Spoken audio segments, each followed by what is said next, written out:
Hello everyone, this is MBA 112 Managerial Accounting. Now that we've already discussed how to compute variances, let's apply what we've learned by answering this problem series and case. So we're going to answer two problems regarding direct materials, direct labor, and factory overhead cost variance analysis, and two cases regarding variance interpretation. So let's start with the problems. First problem, Lenny Clothing Company manufactures clothing in a small manufacturing facility. Manufacturing has 25 employees. Each employee presently provides 40 hours of productive labor per week. Information about the production week is as follows. So here, the standard and actual wage are given, also the standard and actual labor time, actual and standard number of yards of fabric per unit, and the actual and standard price per yard of fabric. So in this problem, the number of units produced during the week is 5,220 units. So I will present this information as we go along the problem. First, let's determine the standard cost per unit for direct materials and direct labor. Since we are asked for the standard cost, we'll just have to refer to the standard figures. So for the direct materials cost per unit, the formula is standard price times standard quantity per unit. So the standard price is $5 and the standard number of yards is 5 yards. So we'll just have to multiply the two and we'll get $25 of direct materials cost per unit. And for the direct labor, same process, we'll just have to refer to the standard rate, which is $12, and the standard labor time per unit, which is 12 minutes. That should be converted to an hour. So 12 minutes divided by 60 minutes, that would give us 0.20 hour. So $12 times 0.20 hour, that would give us $2.40 of direct labor cost per unit. Next is determine the price variance, quantity variance, and total direct materials cost variance. So here's the given. So for the price variance, we'll just have to get the difference between the actual cost and the standard price based on actual quantity. So the actual quantity is 26,200 yards. The actual price is $5.10 and then the standard price is $5. So remember that in price variance, we'll just have to get the difference between the actual and standard price and then multiply it by the actual quantity. So for the actual cost, it is $133,620, and for the standard price based on actual quantity, $131,000. So since the actual price is greater than the standard price, that would give us an unfavorable price variance of 2,620. Now, for the quantity variance, we first need to compute for the standard cost. So that would be standard quantity multiplied by standard price. So the standard quantity is the 5,220 units multiplied by the standard number of yards of fabric per unit, 5 yards. So that would give us 26,100 yards. And remember that in quantity variance, we'll just have to get the difference between the actual and standard quantity and then multiply it by the standard price. So for the standard cost, we'll get $130,500. And the difference, the quantity variance, since the actual quantity is greater than the standard quantity, it would give us an unfavorable quantity variance of $500. And For the total direct materials cost variance, we'll just have to add the two and we'll get 3,120 unfavorable cost variance. Or just simply deduct the standard cost from the actual cost to get the total cost variance. Now next is determine the rate, time, and total direct labor cost variance. So same process with the direct materials. So in getting the rate variance, we'll just have to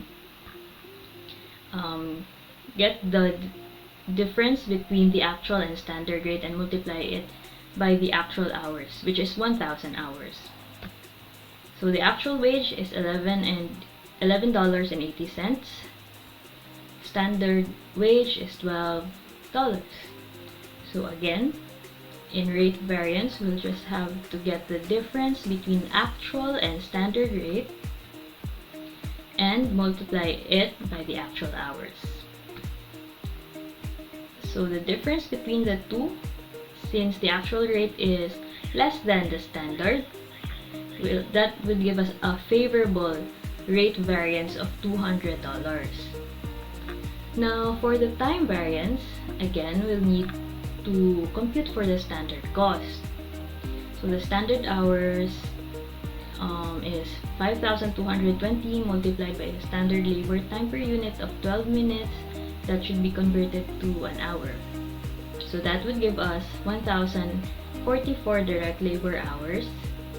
And then again, remember that in time variance, we'll just have to get the difference between actual and the standard hours and multiply it by the standard rate.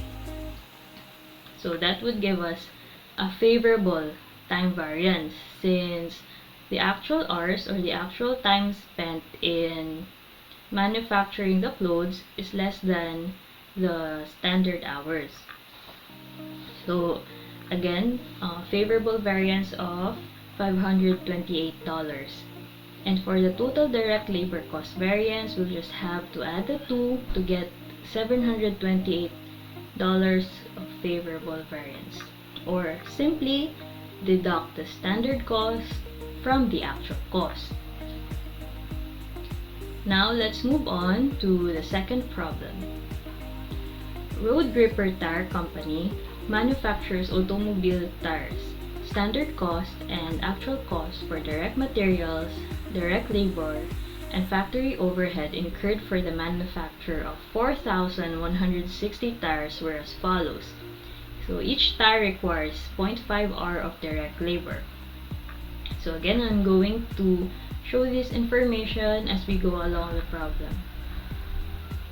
First, let's determine the price variance, quantity, and total direct materials cost variance. So same process with the previous problem.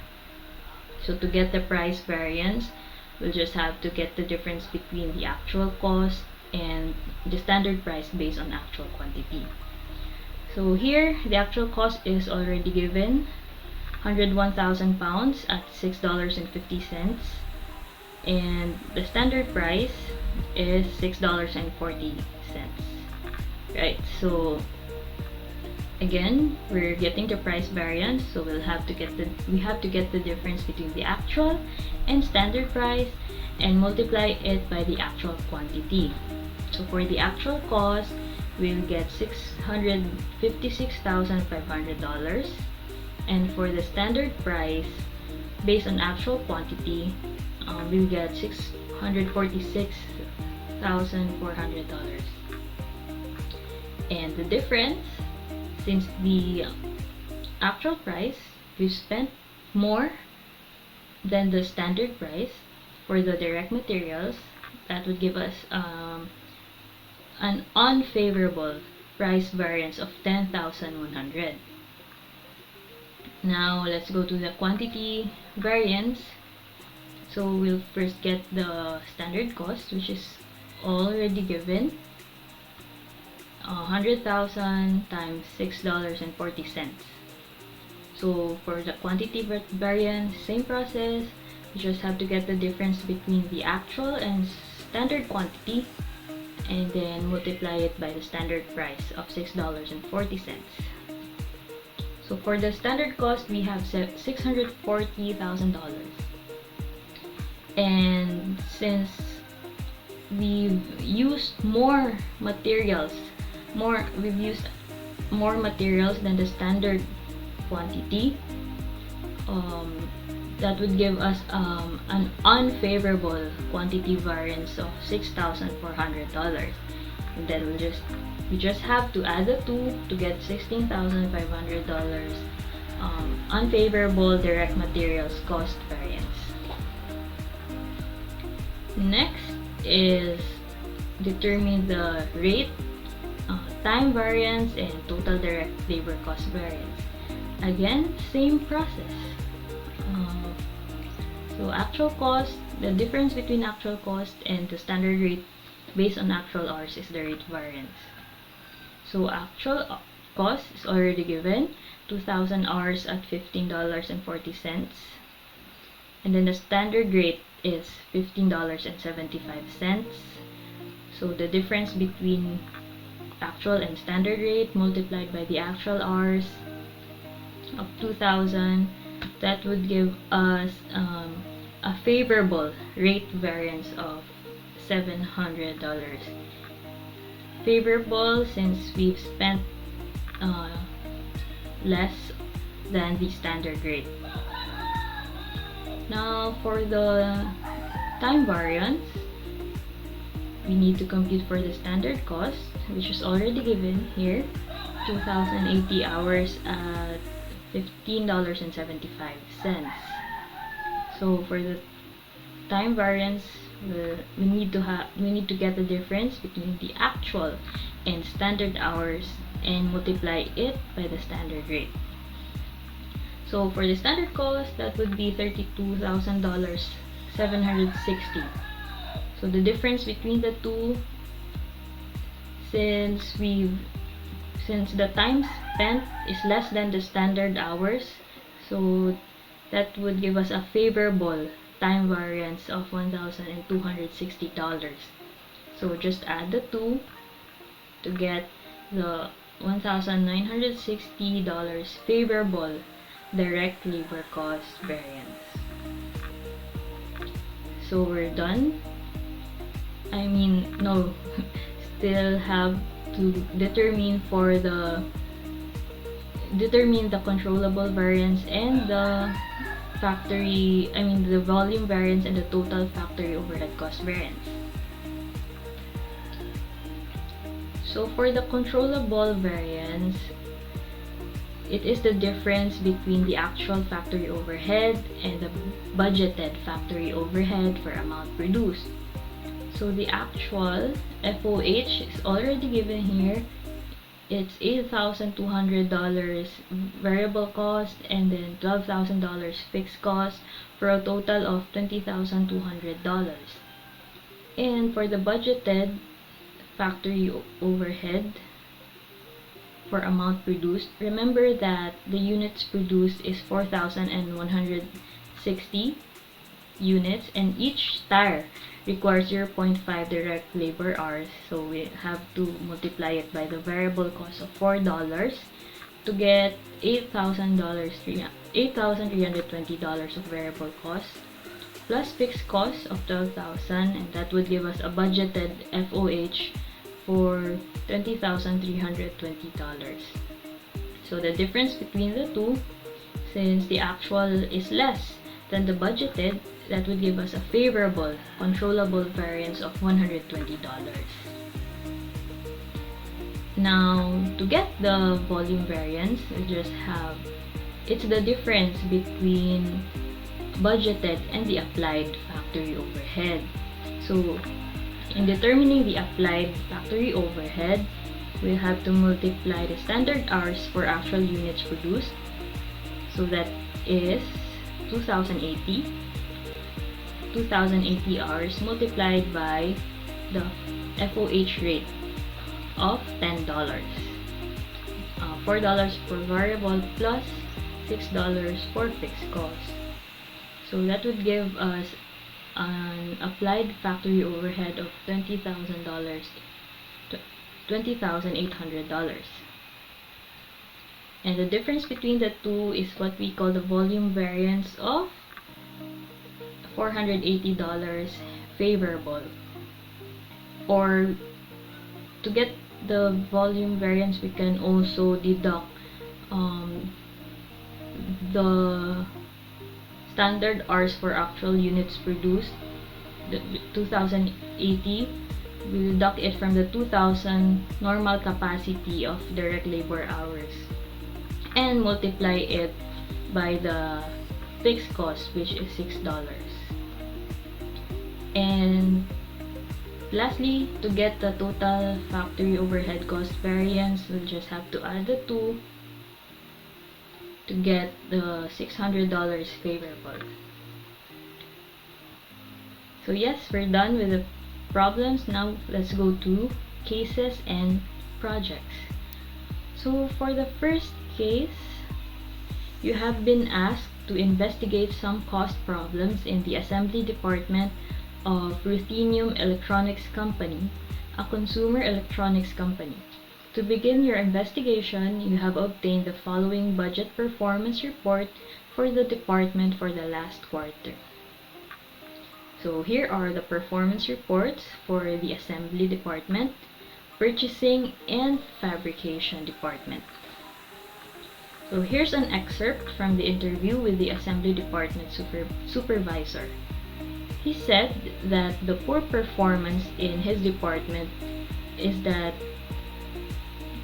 they can't seem to make the standards, and they have been having a lot of problems lately. What kind of problems? He said that all this quarter they have been requisitioning purchased parts from the material storeroom, and the parts just didn't fit together very well. Most of the quarter they have to scrap and sort purchased parts just to get their assemblies put together. So this takes time and material. And that's not all, since the work that they have been receiving from the fabrication department has been shoddy. Maybe around 20% of the stuff that comes in from fabrication just can't be assembled. So they had to scrap and rework a lot of the stuff. So let's summarize the problems in the assembly department. So first, they are not meeting the standards, meaning over budget.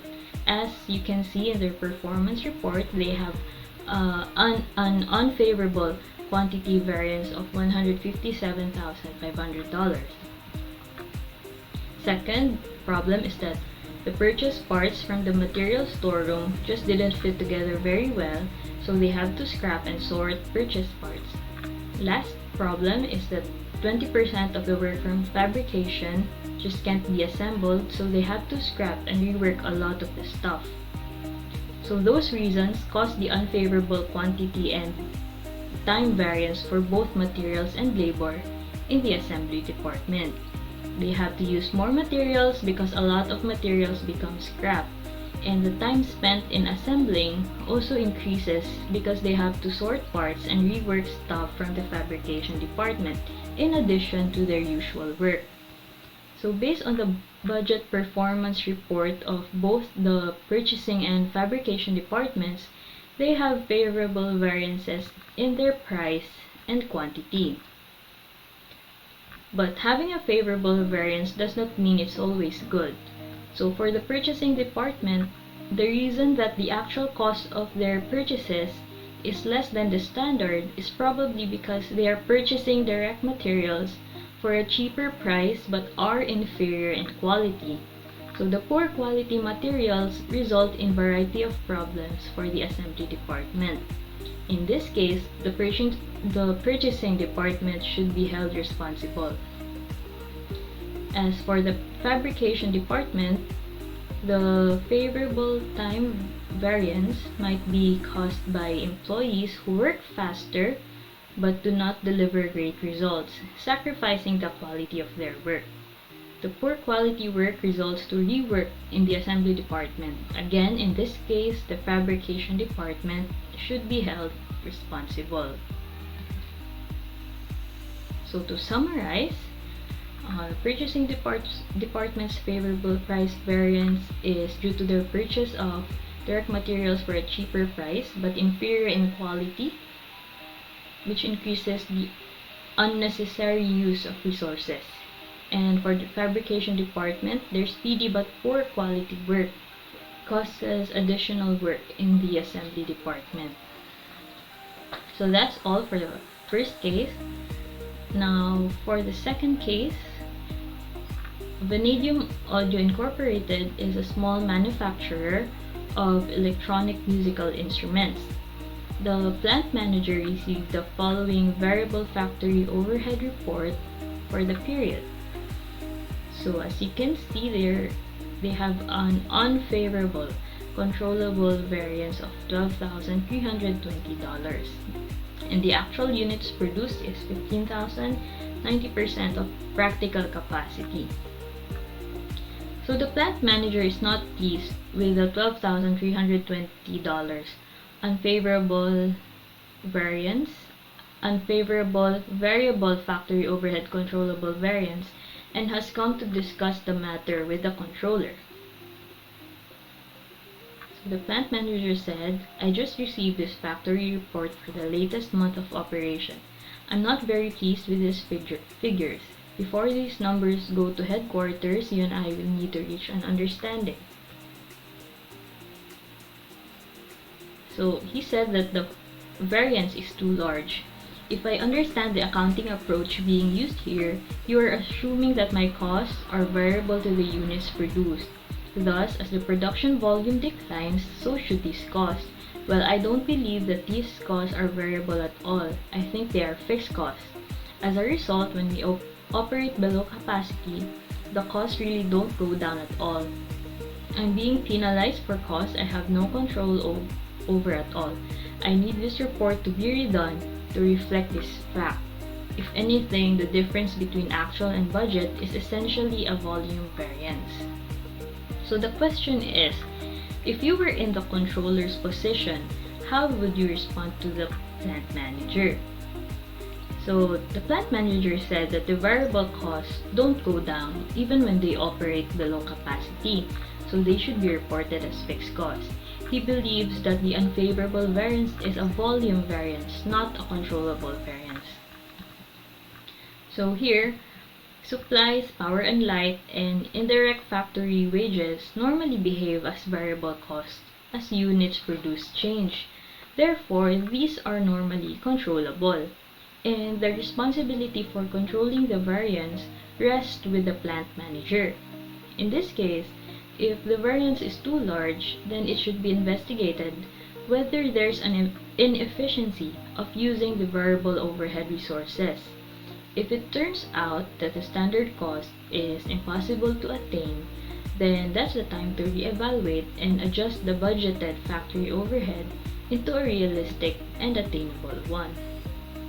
So, to summarize, the variable costs, they should not be reported as fixed costs, and they should investigate why the variance is too large, and if the standard cost is really just impossible to attain, then they have to reevaluate and adjust the budgeted factory overhead into a realistic and attainable one. So that would be all for the answers to the problems and cases. So thank you for listening.